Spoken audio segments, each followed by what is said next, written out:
kind of going down the Shopify branding route and really creating some brands that are going to have longevity and like exitability and stuff like this, which kind of niche are you thinking about getting in? Obviously, you don't have to give your exact idea, but it's like which kind of niche and what kind of way are you going about it?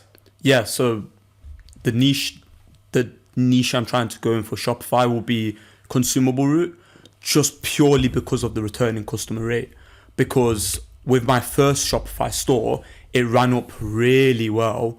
It ran up decently. Like we made 10 grand pure profit in the first month.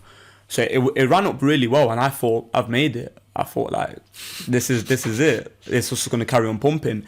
But the problem is, because the barrier to entry was so low, competition came out, spent more on Facebook ads, and because we didn't have that reoccurring customer rate, we were getting no sales because it was all dependent on Facebook and Google.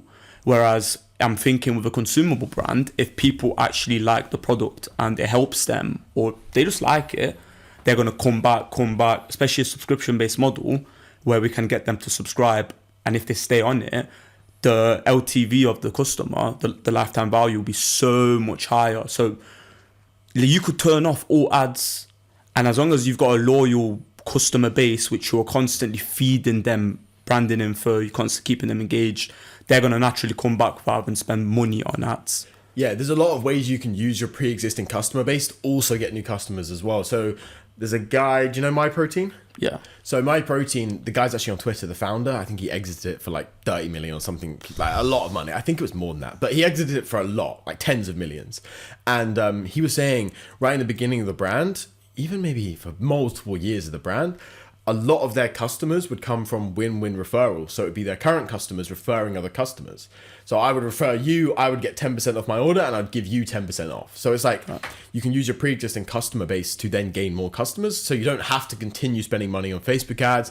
And it's much more of a stable business and anti-fragile business if you're not constantly relying on Facebook or constantly relying on Google. And you get to the position where you can kind of transcend that to a certain degree and just keep running. It's like My Licorice, for example. My Licorice, the whole of 2022, bar like 9 months of 2022 for My Licorice, we did fuck all. We literally did nothing. Like honestly, I was so lazy because I was busy doing other shit. It was literally sat there doing nothing, right? It was only when I made the YouTube series, I was like, okay, like this is like cool, it's interesting, people can learn from it, that I'll put effort into it. And then it did all right. I think we did just shy of like 50k in November. It's still baby, but it's like way better than it was. Yeah, that's great. It was doing like 15k months, things like this, right? Revenue.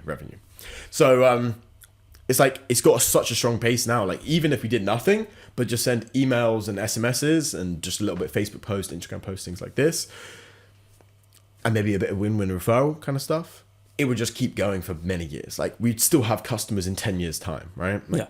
Because they love the brand, they love the product. The barrier to entry is a bit high because we have exclusive deals with our suppliers, we have some custom products and stuff like this, and we've got a really, really strong, loyal fan base of like, I don't know, we just reached over 60,000 orders today. I'm not sure how many customers, I think it's like 35,000 customers, but a lot of people come back. We've had one customer that's literally come back, I'll check in a second, I'll check after the podcast, but it's like 80 times, like 80 times they've come crazy. back.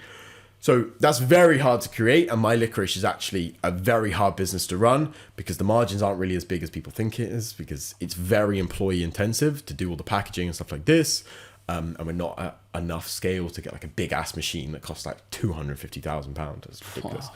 We got quotes before, and it's like 200 grand to buy a whole brand new packaging machine, and it's like the most annoying thing ever. But it's really good because with all the negatives of like the margins aren't that big, even though people think sweets is super expensive, it's just not for certain products. Margins aren't that big, it's super employee intensive, super difficult to run. But then the positives are people are going to come back forever because it's consumable, people love the brand, people love the product, and people are just going to keep coming back again. Basically passive income. Income. Well, to be honest, for 9 months of the year last year, it was passive income. I did fuck all. The email guy was doing his thing. We were running small Facebook ads that I just literally left on, didn't even look at, and then it just kept running. So it's just like got the brand recognition that just keeps fucking running forever, right? Exactly. So it's super, super good. So obviously you want to get into consumables and stuff like that. Are you going to go down like Facebook, TikTok? Do you have any idea what you're going to do? Rough plan? Just because... So if you know. I'm thinking to start with Facebook, just to see if the idea works and if people fuck with it. And then if Facebook works, I've been hearing a lot about TikTok Shop. I'm pretty sure everyone's been hearing about TikTok Shop. It's a market which isn't that understood at the moment. But if TikTok Shop has the potential that people are claiming, because a lot of people are running good money on TikTok Shop. Obviously, it's another business model. Everything's the same. But I'm thinking test it on Facebook. Once I master Facebook, then look into TikTok Shop. Have Google Ads on the side, but I feel like the potential will come from Facebook and potentially TikTok Shop, because from what I've heard about it is you essentially creators apply to sell your product for a commission. Thing, So it's a win-win. So if they get sales from your product, they're going to get commission, and then you essentially get a free video out of it. So you could send them the product, they make a video. Even if the video doesn't pop on TikTok, you can download that and slap it on Facebook. Yeah, that's the thing. So it's just easy. So my plan is to do Facebook, master Facebook, build like a community on Facebook, Instagram and everything. And then if it works on Facebook, then try push it into TikTok Shop, because what's there to lose? It's not hard setting up a TikTok Shop. If it works, it works.